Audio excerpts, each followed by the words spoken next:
Electrocast. How many discounts does USAA Auto Insurance offer? Too many to say here. Multi-vehicle discount, safe driver discount, new vehicle discount, storage discount, legacy. How many discount. discounts will you stack up? Visit USAA.com/auto discounts. Restrictions apply. Brace the rudders! Raise the sails! Raise the sails! Captain, an unidentified ship is approaching. Over. Roger. Wait, is that an enterprise sales solution? Reach sales professionals, not professional sailors. With LinkedIn ads, you can target the right people by industry, job title, and more. We'll even give you a $100 credit on your next campaign. Get started today at linkedin.com/results. Terms and conditions apply. Hold on to your butts. We are changing the course of history as we see it. That is what Wesley demands. Now this affects Iris. Iris, where are you? What you feel only matters to you. I do not entertain hypotheticals. The world as it is vexing enough. Iris, I have a tip for you. Don't take drugs! Or Whatever Movies with Wesley and Iris. What up and welcome to Or Whatever Movies. I'm your co-host Iris and I'm here with my older brother Wesley. And today we're talking a movie from 2025, a new release, the sensation, the phenomenon, K-pop Demon Hunters. AKA Iris and the Girls' Halloween costumes. If I were to be a K-pop demon hunter, I would 100% be Mira. And Aurelia has already claimed Zoe, which leaves Rumi for Paloma, which I think is pretty appropriate. What did I just say? Tell me that Brian is going to be a Saja boy. He would make a great Genu. He's hot and sweet and sensitive and skinny. I think he should be Baby, the baby one. Oh, you mean Goo Goo Gaga? Wait, what is this? Why are you groaning and sighing already? We had such a nice thing going where we were doing movie favorites and stuff all summer long. Now we're back to new releases. Why are we talking about K-pop Demon Hunters? I think K-pop Demon Hunters is the perfect segue from summer favorites to Vampire Month. Yeah, that's fair enough. And into Halloween 2025. Perfect segue. Also, the #1 movie in the U.S. right now. On Netflix, I might add. What's to love? What's to remember? What's to hang on to? What's to lend import towards K-pop Demon Hunters? Pick an angle. You want to talk about high-quality animation? You want to talk about earworm soundtrack? You want to talk about profound storytelling? You tell me. Profound, Iris said. This was recommended to me on the strength of, this is the same studio, Sony Animation, who did Spider-Man Across, Into, soon to be Beyond the Spider-Verse. And that was actually a drawback for me. I dislike those movies. I'm not a fan of experimental animation and no fan whatsoever of anime. I think it looks cheap and cheaty. But that's the beauty of K-pop Demon Hunters, is that it makes anime so incredibly commercial and accessible. Commercial and accessible because it's better. Because this one didn't deliberately rub me wrong by being so obviously crappy. Obviously crappy? You know, you were with me when we discussed The Boy and the Heron. I got on a plane, which makes me a captive audience with very limited options. I sat down to watch Predator, Killer of Killers. There's a new one. Right, the anime Predator. There's also like the Ride of the Rohirrim or whatever. There's an animated Lord of the Rings movie. I couldn't make it through 5 minutes of Predator. I watched it and I was like, this animation style sucks. And I turned it off immediately. I can't do it. K-pop Demon Hunters has a lot of those elements but didn't immediately rub me the wrong way. I was able to make it through a 90-minute runtime. I mean, it's really hard to talk about K-pop Demon Hunters with a person who thinks that all Studio Ghibli movies, what did you call them, are crappy? Yeah, crappy and cheap looking. I'm talking about animation. We can get into the story if you want of some of those. But tell me, Iris, what is your favorite K-pop song? Ooh, boom. You got nothing. You know why? I worked on the doll line for BTS at Mattel. I know K-pop. Okay, name one BTS song. What's that song about? Soda Pop. That's Jiro Boys, or what is it? Saja Boys. Saja Oh my Boys. God. Wes, Yeah. you talk like you haven't seen this a dozen times. Dude, I've seen it 2.5 times. What is the Huntrix is their name. Who is their leader? Gima. Gima? No, Gima. Celine. Oh, right. The Huntrix. Yeah. Sorry, I got distracted. Yeah, so if they're the angels, then Celine is their Charlie. It's not lost on me that Celine is named after one of the most hollow and soulless and yet technically proficient singers of all time. And by saying that, you mean Celine Dion? Yep. Soulless and hollow? Yep. Well, I mean, I guess that kind of works for the Celine character, who never really loved Rumi for who she was. And told her to hide who she was, and that being who she was wasn't her own superpower. No, I totally get it. I understand Celine's position as sucking. Okay. Just wanted to make sure. Most people call it bubblegum, but I'm going to say that K-pop is the cotton candy of music. Have you seen that video where they give the raccoon the cotton candy? No. Oh, so a raccoon gets a hold of a cloud of cotton candy, and raccoons apparently before they store or eat their food, they'll wash it off. So he takes his little raccoon hands and dips it in the water, and then it immediately dissolves. And he's like, whoa, wait, where'd it go? Where'd it go? And he's like sifting through the water to try to find his... There's like a trend online currently of parents giving their kids cotton candy and saying, okay, but you got to wash it off before you eat it. So they do it and it just disappears. That's messed up. That's like right up there with the parents who lie to their kids about eating their Halloween candy. So K-pop Demon Hunters is an attempt to ascribe significance and drama to the fluffiest, emptiest substance in the world. That is K-pop music and K-pop bands. Fluffy and empty. Is pure joy and tapping your foot empty? Is there not a place in this world for happiness? I'm not saying that it's not catchy, but in terms of like weight and memorability, they're cookie cutter like all boy bands and girl bands seem to be. I get it. But is the soundtrack to K-pop Demon Hunters hollow and empty and pure fluff?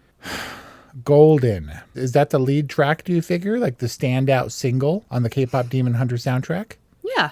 It's a song about us, who we are, and where we're going. Where? Where are you going? Golden says nothing. Have you listened to the lyrics? Many times. We're going to be golden. We're going up, up, up, or whatever. Yeah. We're not, it's not about what's wrong anything. with that? You're just saying lyrics. This is a little bit unique because it's Netflix making an American movie about Korean themes and culture made by Korean Americans. Like, this is an American produced movie, so it was animated to be in English. Some K-pop has English words, which maybe to Koreans who don't speak English is total nonsense. And so here they intersperse it with Korean phrases in the English language songs, right? They didn't even bother to subtitle it. That we have no idea what they're saying, and it doesn't matter. One line is exactly as significant as the next. It doesn't matter what they're saying. Isn't that confusing and frustrating for you? Well, no, because I disagree. Even though the Korean may not on its surface have meaning to me, the song as a whole has meaning and definitely has meaning to the characters. What is Gangnam Style about? It's about the Beverly Hills of Korea and a certain style, a certain lifestyle that goes with it. How people aspire to it and how kind of silly it is. Okay. I mean, if you want to talk about content, I think that's one of the potential meanings of Gangnam Style. But what it is as a social phenomenon, how it succeeds is bringing us together around something that's silly and somehow very zeitgeisty. Not only is that what K-pop Demon Hunters the movie is doing as a box office and worldwide phenomenon in this very moment, but that's what's happening in the film. That's what's necessary to happen in the film in order for the honeymoon to turn golden. And that ties in nicely with golden. I don't think they intended for the honeymoon or they knew it was going to turn golden. They wanted to turn golden, which is nothing more than a color shift. No, it's much more than a color shift. It's when the honeymoon becomes sealed and the demons are suppressed forever. Well, so did you watch K-pop Demon Hunters? I did. So the Hanmun is a shield to protect their world and thus their fans and the citizens from demons, presumably from having their soul eaten by the demon, right? To feed Guima? Yes. And so when Guima's plan doesn't work, Gino steps forward and they're like a demon boy band. How's that going to be? And he's going to go directly to the source. He's going to confront, he and the Saja boys are going to confront Huntrix directly. And what is Gino's motivation? What does he want from Guima in exchange for giving all the souls? Gino wants peace. Gino wants silence, to not hear Guima in his ear constantly. And he also wants to be rid of his bad memories of what he did to his family, which is tantamount to peace. All Gino wants is for the memories to be erased. He wants no pain, but pain informs good music. It's called the blues for a reason. Gino at least has soul. He eats souls. Right? All demons do, although we didn't, because we want him to be sympathetic ultimately, we don't see him actually eating souls.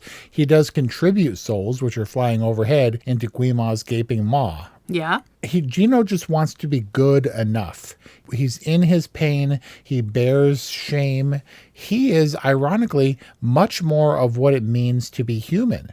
What do Huntrix want? I think the unexpected want of Gino was to get his soul back. Something he didn't believe was possible, but something he achieved in the end and then eventually gave to Rumi. And then what? What does Huntrix want? Huntrix wants to fulfill their duty and their purpose as hunters throughout the generations and seal the Hanmun forever. They want to seal the Hanmun forever so they can be done with it. What they actually want is couch, couch, couch. Well, the pop star part of them wants couch and spa, yes. But personally, they're invested in their mission? Yes, of course. They take their responsibility, both professionally and privately, as demon hunters, seriously. What do we want? We want the biggest show, the most songs, the most moves, the most carbs for the fans, not for themselves. They want to put on a good show because that's their responsibility. Yeah, because when the fans are happy and moved and motivated, then the Hanmun is strengthened. The fans are standing in for their souls. They're filling the void that is Huntrix. I already picked out a movie for us to watch. It's actually 700 2-second videos about turtles. And Miro's like, ugh, sounds super boring. I'm so down. Yeah, because she wants to chill out. Yeah, she wants to chill out. Rumi honks up their brake, won't let them rest. Why? Because she's half demon. Yeah, because she doesn't want to go to the spa. But, well, she doesn't want to go to the spa because she's half demon. She doesn't want them to see the patterns or whatever. Yeah. Her whole goal, Rumi's goal, is to be empty like the rest of Huntrix. She can't because she's a demon, but all she wants to do is rid herself of the demon element. Yes, because they are so close. She sees the light at the end of the tunnel. She sees the finish line. They have golden in their back pocket, and she wants to cross it so that she can relax, so that she can enjoy her friendship in full transparency, in the full embrace of who she is. Yeah, but I thought who she was a demon hunter and a pop star. And a part demon. Right. So she has to be those things, has to keep up her persona or whatever, so she can protect the Hanmun and be happy or whatever, but all she wants is to be basic. The doctor says she has walls up, and they're like, oh, he's good. And then he says, but focusing on one part makes her separated and isolated. And they're like, oh, he is good, or whatever. And it's true. She's all about the walls separating her from who she's supposed to be. What's her entire goal? Is to set up the Hanmun and make it airtight so she doesn't have to worry about it anymore. She spends the entire movie, once she figures out what she needs to do, trying to separate Gino from everybody else, from what he knows, by trapping him on the other side, her side, the boring, bland, vanilla side of the Hanmun. So she wants to put the wall between him and everything he knows. Are you making a point by basically telling me the plot of the film? I'm saying that like K-pop music, unfortunately, so much of this is just archetypes, and it's tied to cultural relevance, I suppose, if you can say that, and history, but it's empty and soulless and kind of basic bitch. What is life other than to be basic? Isn't the point that all of the striving and all of the aspirations, like that's good and all, and it's great to have goals and to, work towards productivity and contributing to the world and yada yada. But like for a person who already is very productive, does she not deserve to rest and to have peace? Isn't contentment what we're all striving for? How is that not a noble goal? Then don't be a K-pop star who has to do audience appearances and signings and hot sauce game shows. You'll have to forgive me. I'm not productive, and so maybe this is me like lashing out and acting out or whatever, but I was raised in the grunge era of the 90s. If nothing, it was at least earnest. What? Wasn't the whole point of grunge being to throw away the nonsense and the spectacle of glam rock and butt rock, only to just come out the other end of emptiness? Hey, it's Paris. I love sparkly things, right? Like stars. Duh. And thanks to Hilton and AutoCamp, I just slept under them. Picture me, serving looks by the fire outside my luxurious Airstream, making s'mores with the kids, while a national park is our backdrop. The great outdoors meets Hilton hospitality. That's hot. Explore all the new ways to stay at Hilton.com. Hilton for the stay. Walmart Business saves you time, money, and hassle, which means you can focus on what really matters. Like putting the money you save back into what you do, spending more time training your team, filling orders, and finding new clients. Anything and everything, right down to, oh, that's one, choosing the best hold music. Walmart Business. It's the Walmart you love, now for your business. Learn more at business.walmart.com. No, it was to revel in the emptiness. It was a direct contradiction and defiance, I guess, of like the vapidness of glam rock and what did you call it? Butt rock? It was the antithesis of K-pop, where they wanted to reveal their true selves, which is the noble mission at the heart of K-pop Demon Hunters, or professes to be, in just like, this is my true authentic self, and it may be ugly and it may be raw and grungy, but there was the constant pain, like Gino, of being that they needed to mask with drugs and alcohol and like hanging out under bridges and stuff. Okay. Like Red Hot Chili Peppers style in LA? Yeah. It just sounds like they're two sides of the same coin.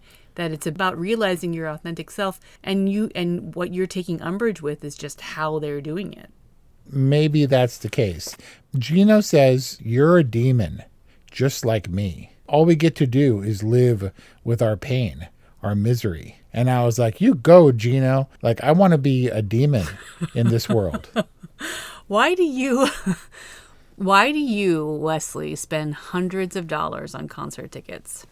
Because I find the music that moves me, and I want to say, oh man, I feel like I'm wiggling right into your trap. I want to support the artists who don't make any money through streaming, because they make their money through touring, to enable them to keep putting out quality music that reaches me, that affects me emotionally. You want to support the people who move you emotionally. Yes. How many concerts have I been to? I know the answer to this. That have choreography. I mean, don't tell me that there isn't someone dressing the artists that you see. Don't tell me that there's not someone dressing, I don't know, Rodrigo y Gabriela. There are some stylistic elements. Rodrigo y Gabriela in particular have really amped up their stage show. It used to be just them with chairs playing on guitars and stuff, and now they have lasers and junk and metal cages and smoke and effects and stuff. But I'm telling you, man, by and large, the concerts that I go to aren't about the dancing. There's no choreography. There's no backup dancers. At best, for some of the older acts, there's a bank of backup singers in the back, and they kind of sway rhythmically or do little shimmies or whatever. But that's it, man.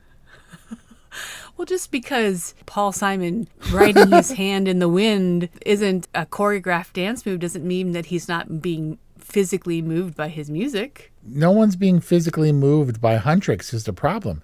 They said, what was her name? Mira said, whatever you think about the song, it doesn't matter right now.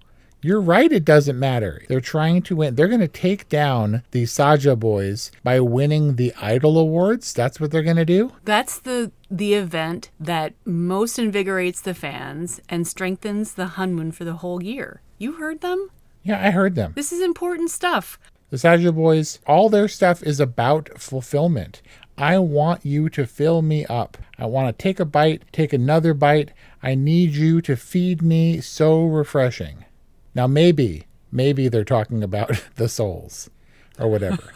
But also, it's about not being on the couch, not being empty and away from their fans. Are you talking about Soda Pop? Oh, my God, yeah. Oh, my God, we can't let him see us, the fans.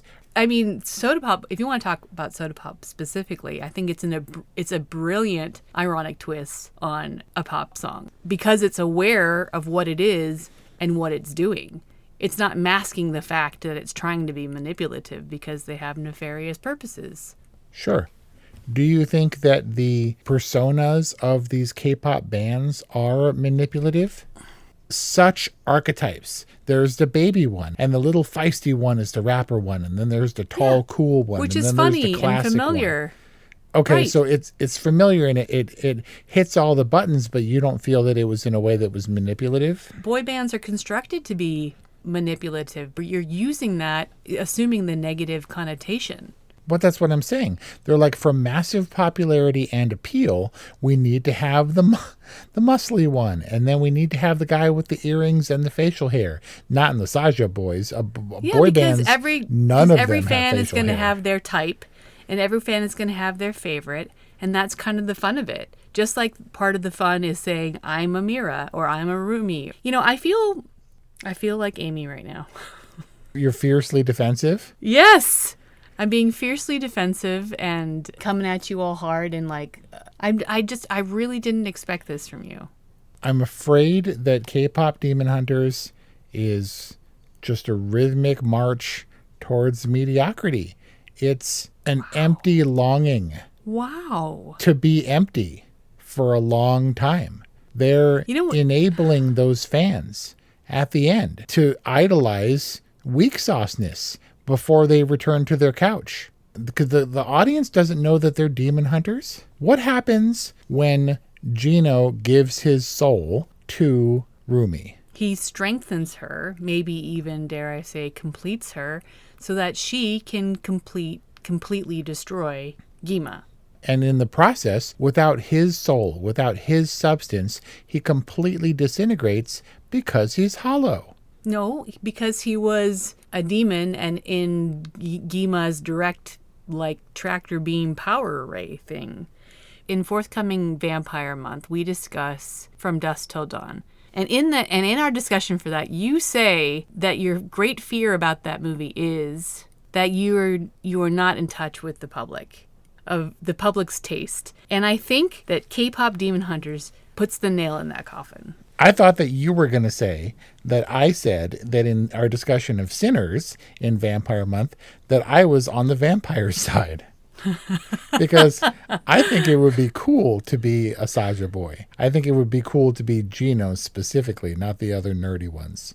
Because Gino somehow has more substance than Huntrix? He has his pain, and it drives and propels him. He's got his memories and his misery, and he's not lazy. He steps up and takes an assertive role where Guima can't do it. Takes it upon himself to get what he wants. He's a mover, he's a shaker. Okay, but I don't understand why you aligning yourself with this particular character makes the rest of the movie hollow. I'm just saying I don't want to be like Huntrix. I think that their motivations are in the wrong place. But it's possible that it's because of their high position. I know an editor who worked with the Bee Gees for an earlier Bee Gee documentary. She said that the Bee Gees were the nicest people ever until they weren't. And she believes that that was manufactured by their celebrity. They got to a point where they were nice for celebrities because celebrities have to be mean or they get taken advantage of sometimes. They have to be assertive and strong in their opinions.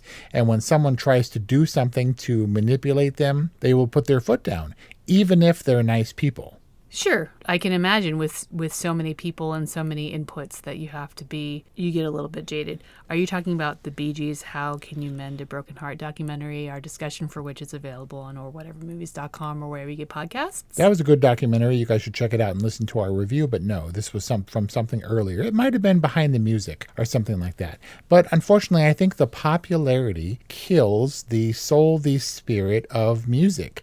The Beatles could not perform live anymore. They became studio musicians because it was just too much noise, and the fans would scream and it would drown out their vocals, and they couldn't release live recordings. It was totally useless. Do you know the lyrics to I Am the Walrus? I am the walrus. That's good advice. See? I could be the walrus. I'd still have to bum rides off people. John Lennon said, this is not a direct quote, but he said something to the fact of it doesn't matter what we put out, what we do. It'll be a hit. So they wrote I Am the Walrus, which is a complicated song. It's unusual in its meter and just the way it's structured, but it's about nothing. And he was right. I Am the Walrus is a huge hit. First of all, you're saying that content is what's important about a song.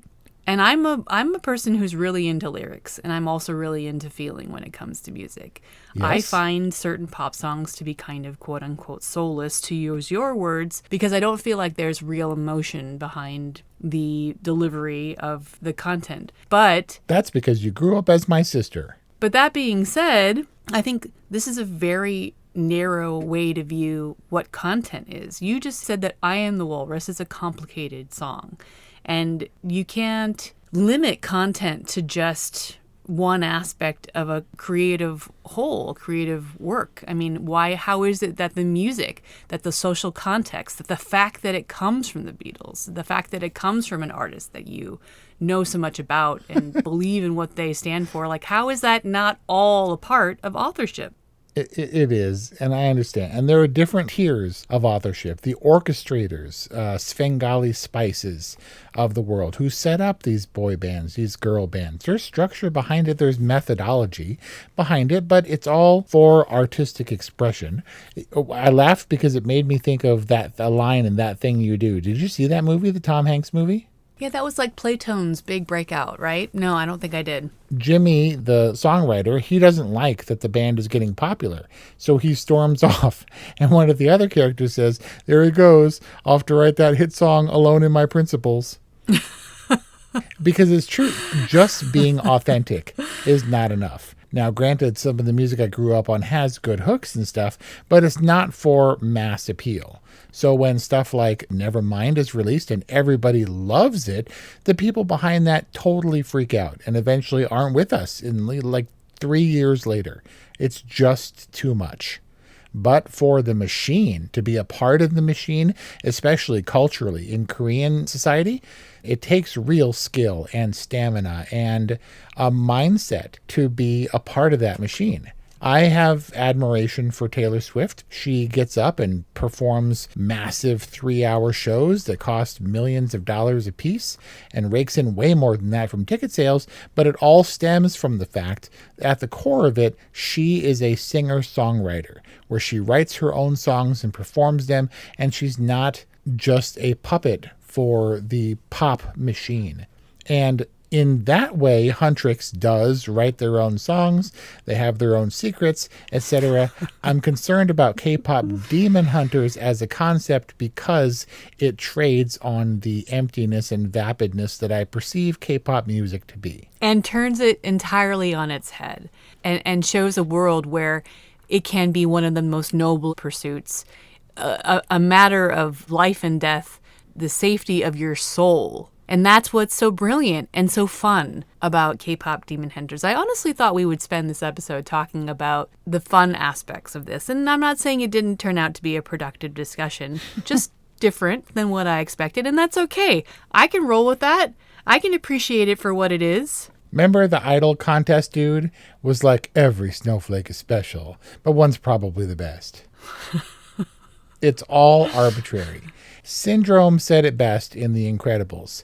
When everyone is super, no one is. Yeah, we're all unique, just like everyone else. But one snowflake's probably better. It doesn't matter who wins the battle of the bands. It doesn't matter if Rumi shows up with the markings. Her crowd loves her nonetheless. They think it's part of the stage show because fans can't differentiate between what's part of the gimmick and what's actually happening in the lives of K-pop songs. That's kind of a ridiculous assertion, like an example of K-pop Demon Hunters, which is obviously a fantasy movie.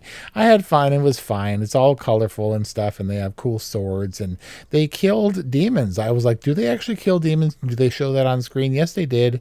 And they jumped around and stuff, and they had girl power and camaraderie and finding your true self or whatever and revealing that to the world or whatever. It was just like, I guess my point of this is it's possible and easy on the surface to dismiss this as total nonsense. Like you did. Yeah. Well, I needed you to step up and defend, to find your true self and to find your voice in standing up for something you believe is real quality. When you join the masses around the world who love this movie without reserve.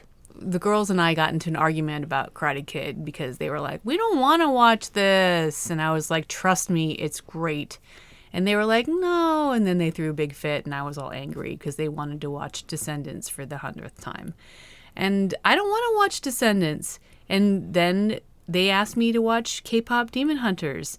And it's such a welcomed experience when I can sit down and watch something together with them that touches me on a different level, that I can enjoy. I laughed out loud dozens of times and thought it was really, really fun. High quality animation, incredible animated performances, really catchy songs, and a story that I think had some real weight to it. It was profound on a Frozen 2 level. Wow. If any of our listeners actually want to talk to me about the content of K-pop Demon Hunters, they can contact me at 818-835-0473 or whatevermovies@gmail.com or at orwhatevermovies.com, where they can also listen to 400 other movie discussions, including what we got coming up next, which is what, Wes? Vampire Month, September 2025 at orwhatevermovies.com or wherever you get podcasts. Just preceding our 5th annual Halloween extravaganza. I hope you enjoyed this discussion on K-pop Demon Hunters. We will see you next time.